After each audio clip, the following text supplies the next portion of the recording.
오늘 우리에게 주시는 하나님의 말씀은 시편 131편입니다. 오늘도 이 말씀을 통해서 하나님께서 우리 모두에게 은혜 주시기를 원합니다. 간밤에 평안하셨습니까? 날이 더워서 이제 잠 자기가 힘들더라고요. 에어컨 안 틀면 큰일 날 것 같은 그런 날씨입니다. 오늘의 본문은 다윗의 시이고 성전에 올라가는 노래입니다. 아주 짧은 시편이에요. 세 절밖에 나오지 않는데 이 세 절의 노래를 통해서 다윗은 겸손함, 평안함, 그리고 믿음을 노래합니다. 다윗은 오늘의 시에서 자기 마음이 교만하거나 높은 곳을 바라지 않는다고 고백합니다. 1절을 읽어드립니다. 여호와여, 내 마음이 교만하지 아니하고 내 눈이 오만하지 아니하오며 내가 큰 일과 감당하지 못할 놀라운 일을 하려고 힘쓰지 아니하였나이다. 아멘. 이렇게 말하는데요, 이 1절을 공동번역본 성경으로 읽으면 이렇습니다. 야훼여, 내 마음은 교만하지 않으며 내 눈은 높은 데를 보지 않사옵니다. 나 거창한 길을 좇지 아니하고 주제넘게 놀라운 일을 꿈꾸지도 않사옵니다. 라고 번역이 되었습니다. 시편의 저자인 이 다윗이 어느 때에 이 시를 지었는지는 사실 중요하지 않습니다. 그의 인생에 단 한 번도 실수와 실패가 없었던 것은 아니지만 그의 마음은 항상 하나님을 바라고 겸손함을 유지하는 사람이었기 때문입니다. 그는 겸손한 사람이었습니다. 그래서 마음을 교만하게 높은 곳에 두지 않았습니다. 그리고 높은 곳을 바라보지도 않았던 것이죠. 이 높은 곳을 바라보지 않았다라는 말의 뜻은 이 사람이 미래를 향한 목표나 내일을 향한 기대가 전혀 없었다라는 말이 아닙니다. 그는 자신의 형편과 처지에 만족할 줄 알았고 그것을 허락하신 하나님을 신뢰하면서 하나님의 사람으로서 자신이 지켜야 할 태도와 품위를 잃지 않았다라는 말씀입니다. 모든 상황 속에서 기뻐하라고 빌립보 교회에 권면했던 바울의 경우도 모든 상황 안에서 하나님을 경험하고 그분과의 동행 속에서 평안과 소망을 얻었던 것을 우리는 기억해야 되겠습니다. 빌립보서 4장 11절에서 13절 말씀을 제가 읽어드립니다. 내가 궁핍함으로 말하는 것이 아니니라. 어떠한 형편에든지 나는 자족하기를 배웠노니 나는 비천에 처할 줄도 알고 풍부에 처할 줄도 알아. 모든 일 곧 배부름과 배고픔과 풍부와 궁핍에도 처할 줄 아는 일체의 비결을 배웠노라. 내게 능력 주시는 자 안에서 내가 모든 것을 할 수 있느니라. 아멘. 모든 상황 속에서 하나님 앞에 감사하면서 모든 상황 안에서 만족할 수 있는 것은 하나님의 은혜입니다. 바울은 디모데에게 쓴 편지인 디모데전서 6장 6절에서도 이렇게 말하고 있습니다. 그러나 자족하는 마음이 있으면 경건은 큰 이익이 되느니라. 자족하는 마음, 주신 것에 감사하면서 만족하는 것은 경건의 이익이 된다라는 그런 이야기입니다. 경건은 무엇이라고 생각하시나요? 갑자기 말이 안 나오네요. 경건은 무엇인가요?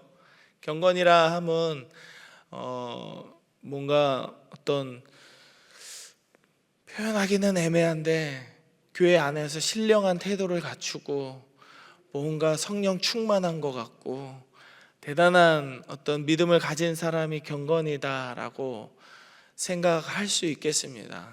그리고 실제로 성경 공부할 때 이렇게 여쭤보면은 경건을 그런 것이다라고 말씀하시는 분들이 있습니다. 그러나 야고보서 1장 27절의 말씀을 제가 읽어드립니다. 하나님 아버지 앞에서 정결하고 더러움이 없는 경건은 곧 고아와 과부를 그 환난 중에 돌보고 또 자기를 지켜 새 속에 물들지 아니하는 그것이니라. 아멘. 환난 중에 고아와 과부를 돌보는 것이 첫 번째고 자신을 지켜서 새 속에 물들지 않는 것이 두 번째입니다. 경건은 이 두 가지의 내용을 포함하는 것이 경건이라 하는 것입니다. 예수 그리스도께서 죽기까지 우리를 섬기셨던 것처럼 우리도 서로의 연약함을 돌보는 것이 경건이고 우리의 몸과 마음을 지켜 세속에 물들지 않는 것이 경건이다라고 성경은 말씀합니다. 자족하는 마음은 바로 그 경건이 우리 영혼에 깃들 수 있도록 도움을 준다는 것이죠. 아마도 다윗에게는 이런 경건한 마음이 있었기 때문에 그의 영혼이 죽는 순간까지 하나님을 떠나지 않을 수 있었을 것입니다. 1절 하반부의 내용입니다. 내가 큰 일과 감당하지 못할 놀라운 일을 하려고 힘쓰지 아니하였나이다 라고 말씀한 이 부분은 이렇게도 번역될 수 있습니다. 나는 내게 너무 크고 기이한 일에 전념하지 않겠습니다. 내가 할 수 없는 일에 불필요한 수고를 들이거나 너무 마음을 쓰면서 내가 어쩌지도 못하는 일에 끌려가지 않겠다라는 것이죠. 하나님께서 하시는 일에 겸손히 순종하면서 하나님의 인도하심에 감사함으로 따라가는 그런 사람의 삶의 고백이라고 할 수 있습니다. 그래서 다윗은 2절에서 이렇게 고백합니다. 어머니의 품 안에서 풍족하게 젖을 먹은 아기가 평안함 같이 하나님의 은혜로 평안함을 얻었다는 그런 고백이 이어지는 것이죠. 이런 고백을 하는 이 다윗이라는 사람, 이 시인의 삶이 아무런 사건과 사고도 일어나지 않았던 무탈한 삶이라고 말할 수 있을까요? 아닙니다. 그럴 수 없죠. 우리의 삶은 우리 내적으로, 이렇게 외적으로, 내외적으로 수없이 밀려오는 인생의 시험들과 고난으로 넘어지고 일어섬을 반복하는 그런 역사가 아닌가요? 당연히 다윗의 삶에도 어려움이 있었습니다. 그래서 그는 자신에게 아무런 일도 일어나지 않았음을 감사하는 것이 아니라 그럼에도 불구하고 자신의 영혼을 고요하고 평온하게 할 수 있었음을 하나님 앞에 감사하며 고백하는 것입니다. 이것을 마치 젖된 아기가 어머니의 품에 있음 같이 자신의 영혼이 하나님의 품에 있음을 믿음으로 고백하며 나아가는 것이죠. 우리의 마음속에는 실제로 얼마나 많은 전쟁이 일어나고 있습니까? 하루에도 수백 번, 아니 수천 번 온갖 유혹과 갈등이 찾아옵니다. 아무리 친한 사람이라고 해도 내 마음을 완전히 이해해주는 사람은 없습니다. 그리고 항상 배신은 내가 가장 사랑하는 사람에게서 받게 되는 감정입니다. 그리고 우리가 가고자 하는 그 길, 우리가 하고자 하는 그 길에는 지금도 우리의 발목을 붙잡고 넘어뜨리려고 하는 인생의 시험들이 켜켜이 쌓여 있습니다. 이런 우리의 삶은 우리에게 어떤 의미입니까? 불교에서 말하는 고행의 연속인가요? 그래서 무념과 무상의 경지에서 모든 자아의 욕심과 갈등을 내려놓아야만 우리가 자유하게 될 수 있을까요? 아닙니다. 우리는 우리 눈앞에 벌어지는 모든 상황이 아닌 하나님만을 바라보아야 합니다. 사단은 지금도 우리의 눈을 가려서 하나님을 보지 못하게 막아섭니다. 이 철로역정 혹시 읽어보셨나요? 철로역정의 내용 중에 주인공인 크리스찬이 제 기억이 갑자기 안 나는데 그 어떤 성을 들어가려고 하는데 그 앞에 그 큰 이 사자인가 갱가가 묶여 있어요. 근데 얼마나 이렇게 왕왕왕왕 이렇게 크게 어흥거리는지 도저히 들어갈 마음이 나지 않는 거예요. 두려워서. 그런데 자세히 보니까 이렇게 목줄이 채워져 있는데 딱 가운데로만 가면 닿지 않을 만큼 이렇게 목줄이 딱 여기까지만 올 수 있게. 그래서 크리스찬은 가운데로 이렇게 지나가는데 그 소리 때문에 무서워서 못 들어갔던 거예요. 소리 때문에. 사단은 지금도 우는 사자와 같이 우리를 찾아다니고 있습니다. 계속 소리를 지르고 우리의 눈과 귀를 막아버리고 있는 것이죠.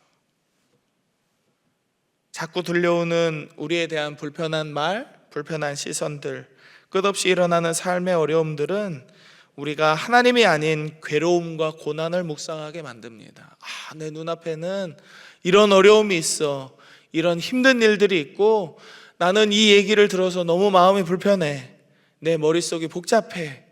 계속 그 일을 묵상하게 만들죠. 화가 나면 아침부터 저녁까지 일주일 내내 그 화를 묵상합니다. 그러나 이것은 하나님께서 원하시는 삶은 아닌 것 같습니다. 우리가 진정 묵상하고 바라야 할 것은 괴로움과 고난, 혹은 그 반대로 우리 인생에 찾아오는 인생의 즐거움이나 행복 그 자체가 아니라 그 모든 삶의 순간을 우리와 함께 하시면서 동행하시는 하나님이심을 우리는 잊어서는 안 되겠습니다. 그래서 다윗은 3절에서 이렇게 고백하는 것이죠. 같이 읽어봅니다. 시작. 이스라엘아, 지금부터 영원까지 여호와를 바랄지어다. 아멘. 이스라엘아, 이스라엘아. 이제는 자기 자신의 고백이 아닌 거예요. 자기 자신의 고백이 아닌 거예요. 이 진리가 자신의 삶에만 적용되는 진리가 아니라 이제는 모든 사람들, 하나님께서 창조하셨다는 것을 믿고 살아가는, 하나님을 창조주요 구원자이시며 우리 아버지로 믿고 따르는 모든 이들에게 적용되는 진리임을 다윗은 선포하는 것입니다. 믿음은 개인적으로 고백되는 것입니다. 그러나 이런 의미에서 믿음은 공동체를 세워나간다라고 할 수 있어요. 같은 믿음을 가진 사람들은 서로의 연약함을 돌보아 줄 수 있습니다. 넘어지지 않은 사람들이 넘어진 사람들의 손을 잡아줄 수 있고, 조금 더 가진 사람들이 조금 더 필요한 사람의 부족함을 채울 수 있습니다. 이것은 고린도 후서 8장 15절의 말씀을 생각나게 하는 것이죠. 제가 읽어드리겠습니다. 많이 거둔 자도 남지 아니하였고 적게 거둔 자도 모자라지 아니하였느니라. 이것은 공동체 안에서, 특별히 교회 안에서 우리에게 어떠한 믿음의 삶을 살아야 하는지, 같은 성도로서 우리가 서로를 어떻게 섬겨야 하는지를 명확하게 보여주는 구절이라고 할 수 있습니다. 이 말씀은 출애굽기 16장에서 만나를 먹을 때의 이야기입니다. 하루에 한 오멜씩 가져가라고 하나님께서 모세를 통해 말씀해 주셨는데, 일을 하다 보니까 누군가는 많이 거두고 누군가는 적게 거두고 누군가는 다리가 아파서 걸어 나갈 수도 없는 그런 상황이 있지 않을까요? 그럴 때 아이고, 나는 저 사람보다 더 부지런하게 일을 하지 못했는데, 더 능력이 없었는데, 내가 아파서 나가지 못했는데 어떡하지? 걱정할 필요가 없었던 것이죠. 거둔 것을 나누고 보니까, 거둔 것을 집에 가서 먹으려고 보니까 적게 거둔 자도 모자라지 않고 많이 거둔 자도 남지 않게 서로가 서로를 돌보아 주면서 살았다라는 것입니다. 하나님은 우리를 일으키시는 하나님이십니다. 우리 한 사람 한 사람을 일으키시고 우리 공동체를 일으키시고 우리 민족과 열방에 흩어진 그리스도의 교회를 일으켜 세우실 것을 믿으시기 바랍니다. 이 믿음으로 용기를 갖고 오늘 하루를 살아가십시다. 다윗의 고백처럼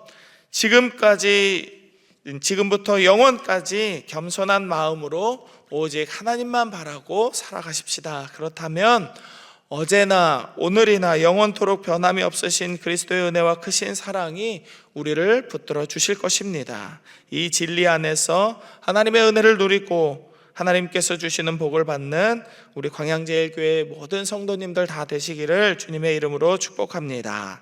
아멘. 우리 함께 기도하겠습니다. 이 시간 기도할 때는 세 가지 기도 제목을 놓고 기도합니다. 먼저는 삶의 모든 순간 속에서 하나님과 동행함에 만족하게 하시고 삶의 희비가 아닌 오직 하나님만 바라는 믿음의 삶을 살게 하여 주옵소서 기도하십시다. 그리고 두 번째는 여름 사역을 이제 시작해서 지난주 청년부부터 시작했죠. 이제 여름 사역을 준비하고 진행해가는 모든 교육부서 안에 하나님 은혜를 달라고 기도하십시다. 우리 아이들이 참여할 수 있도록, 이 아이들이 교회에 나와서 마음껏 하나님을 예배할 수 있는 그 상황이 열리도록, 부모님들의 마음이 너그러질 수 있도록 이 여름 사역을 위해서 기도해 주시면 감사하겠습니다. 그리고 마지막 세 번째로는 이제 내일 모레 있을 이 교사 세미나 헌신 예배를 위해서 기도해 주시면 좋겠습니다. 좋은 교사들이 있어야 좋은 학생들이 있습니다. 헌신된 교사들이 있어야 우리의 자녀들, 우리 손자 손녀들이 믿음 안에서 거룩한 세대로 자라날 수 있습니다. 귀한 이 교사들이 하나님 은혜 안에서 힘을 얻게 하시고 함께 예배하는 우리들이 서로를 세워나가는 믿음의 공동체로서 하나 되는 시간 되게 해달라고 이렇게 세 가지를 놓고 기도하며 나아갑니다. 하나님, 오늘도 주의 말씀 안에서 은혜를 얻게 하심에 감사를 드립니다. 하나님, 우리가 살아가는 삶의 모든 순간 속에서 오직 우리가 하나님만을 바라볼 수 있는 믿음을 얻게 하여 주시옵소서. 원수 사단 마귀가 아무리 우리를 밀가부르듯 하려고 요구하여도 하나님, 우리의 믿음이 땅에 떨어지지 아니하고 온전히 하나님만 바랄 수 있기를 원합니다. 젖된 아이가 엄마의 품 안에서 평온함 같이 우리도 하나님을 붙들고 살아감으로써 평안함을 얻게 하시고 힘과 용기를 얻게 하시고 내일을 살아갈 소망을 얻게 하여 주시옵소서. 우리 눈앞에 펼쳐지는 삶의 희비가 아닌 오직 하나님만 바라는 믿음의 삶을 살아갈 때 주여, 우리의 믿음의 고백이 이 다윗의 고백처럼 될 수 있기를 원합니다. 지금부터 영원까지 하나님을 바라는 우리의 삶이 되기를 간절히 원합니다. 주여, 은혜를 내려 주시옵소서. 그래서 오늘을 살아가는 우리뿐만 아니라 사랑하는 우리의 자녀들의 삶에도 이 믿음이 유산으로 물려지고 유전될 수 있기를 원하오니 주여 역사하여 주옵소서. 여름 사역을 준비하는 모든 교육부서 안에 하나님 은혜를 허락하여 주시고 하나님, 이 아이들이 함께 모여 하나님을 예배하고 찬양하며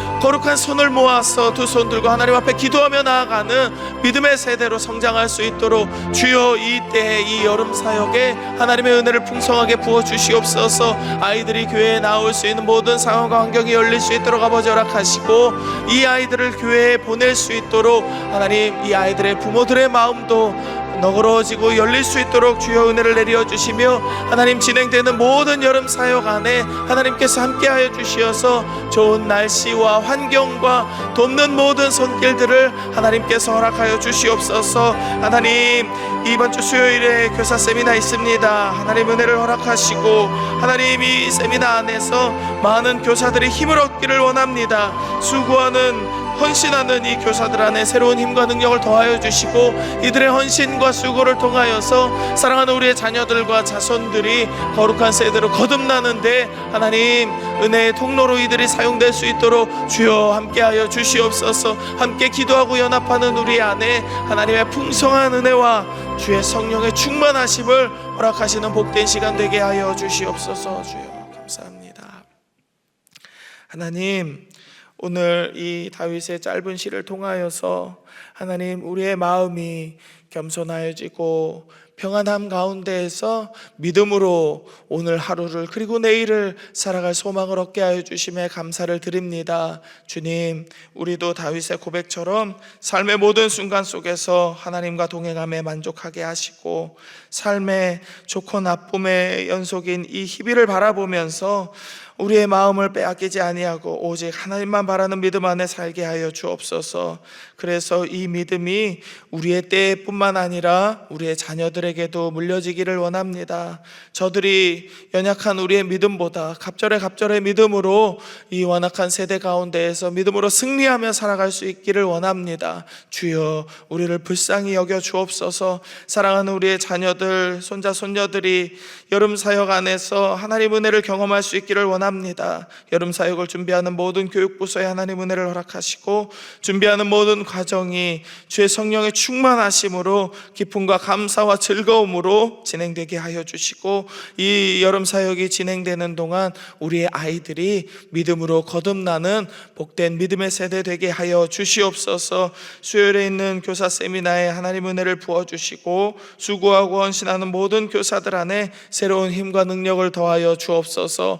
오늘을 살아가는 광양제일교회 모든 성도들에게 하나님 힘과 능력을 주시기를 원합니다. 질병으로 인하여서 마음이 어려워진 자들에게는 하나님께서 치유의 역사를 허락하여 주시고 여러 가지의 인생의 문제로 인하여서 낙심하고 넘어진 자들에게는 하나님께서 지금도 그들과 함께 하심을 알게 하셔서 하나님, 저들이 믿음으로 일어설 수 있도록 주여 저들을 위로하여 주시옵소서. 슬픔 당한 가정들도 있습니다. 하나님, 이 장례를 잘 치를 수 있도록 하나님 허락하시고, 계속해서 일어나는 장례 가운데 하나님 연약해진 우리의 광양제일교회 모든 성도들의 삶에 강건함을 허락하여 주시어서 이 무더운 여름이 하나님 은혜 안에서 평온하게 지나갈 수 있도록 주여 은혜를 내려 주시옵소서. 오늘도 우리와 함께하여 주실 하나님을 기대하오며 거룩하신 예수님의 이름으로 감사 기도드립니다. 아멘.